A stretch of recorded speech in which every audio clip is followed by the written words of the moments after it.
পাগল কেন পাকাবে? কারণ একটা ছবি ঈদে রিলিজ হবে, আরেকটা ছবি হয়তোবা পরের ঈদে যাবে। সিনেমার প্রতি আকর্ষণ সবসময় মানুষের থাকে।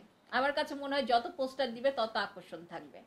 আমার আমার কাছে সব সিনেমার যা কিছু আমার কাছে সব পজিটিভ। ভালো কথা বলেছেন, যেটা হলো ঈদের এর মধ্যে মানে আমি সবসময় ঈদের 2-3 দিন আগে আমার বাড়িতে যাই। মানে ওখানে আমার আব্বুর মসজিদ, মাদ্রাসা, এতিমখানা আছে, কারণ ওরা সবসময় আমার জন্য অপেক্ষা করে। যে ওখানে আমরা অনেক বড় আমাদের আসলে একটা ঈদ জাকাত দেওয়া হয়।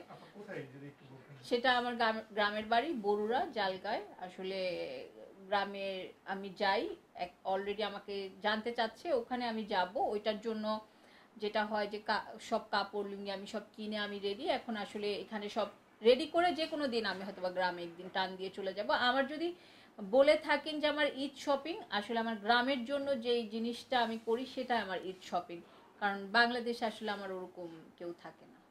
আপু, ঈদে সিনেমা দেখার একটু মেমোরি যদি শেয়ার করতেন। ঈদে ঈদে আমি সিনেমা দেখতে যাব, আমি যতই মানে ছোটবেলায় নায়িকা হওয়ার আগে কখনো হলে যাওয়া হয়েছে? আচ্ছা, নায়িকা হওয়ার আগে আমি একটু আগে কিন্তু আমার একটা ছোটবেলার স্মৃতি কিন্তু আমি একটু আগেই শেয়ার করছিলাম।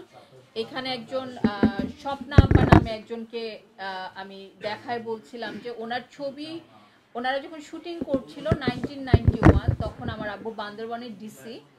তো তখন আমি আমাদের ড্রাইভার টান দিয়ে দিয়ে মেঘলা চলে যেত আমাদেরকে নিয়ে শুটিং দেখতে।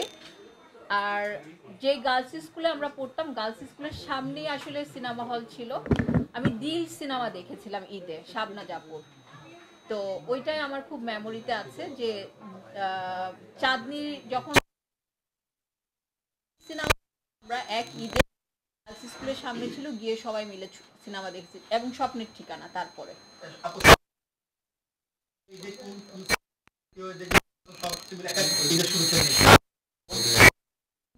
এবং আপনারা যারা আছেন দেখেন, আপনাদের মাধ্যমেই আমি বলতে চাই যে আপনারা ঈদের ছবিগুলোর খুব প্রচার করেন, যাতে মানুষ ছবিগুলো দেখতে আসে, মানুষ হলে যায়।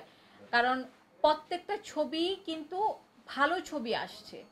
আমি বলবো না যে এই ছবিটা দেখবেন না, আমি কিন্তু সব ছবি দেখবো, এবং আমাকে কিন্তু দেখতেও পান। আমি যাই হলে, গিয়ে গিয়ে কিন্তু আমি একটু একটু লাইভও করি, এবং এসে কিন্তু ভিডিও দেই, এই ছবি দেখছি। প্রত্যেকটা ছবি আমি দেখতে যাব, এবং আমাদের হাত ধরে আমাদের যাদের ছবি রিলিজ হচ্ছে ওনাদের সবার জন্য অনেক অনেক শুভকামনা, ওনাদেরকে অগ্রিম ঈদ মোবারক। এবং সব চ্যানেলের যারা এখানে উপস্থিত আছেন সবাইকে জানাচ্ছে আমার পক্ষ থেকে অনেক অনেক ঈদের শুভেচ্ছা। এখন একটাই রিকোয়েস্ট, আপনারা হলে আসবেন, বাংলা ছবি দেখবেন, বাংলা ছবির সাথে থাকবেন। বাংলা ছবি যদি বেঁচে যায় তাহলে শিল্পী সমিতি বলেন, বিএফডিসি বলেন, সব বেঁচে যাবে। রাখতে হবে যে আপনি ক্যামেরার সামনে কি বলছেন, আপনি ফেসবুকে কি স্ট্যাটাস দিচ্ছেন, আপনি কি করছেন।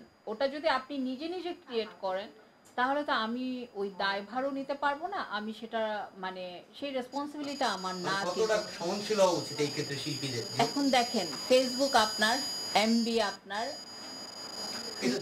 এটা যার যার পার্সোনাল ব্যাপার। পার্সোনাল ব্যাপারটা মানে কারোর কন্ট্রোলে না। পার্সোনাল ব্যাপারটা আমার মনে হয় যে দে অল আর ম্যাচিউর, সবাই ম্যাচিউর এখানে।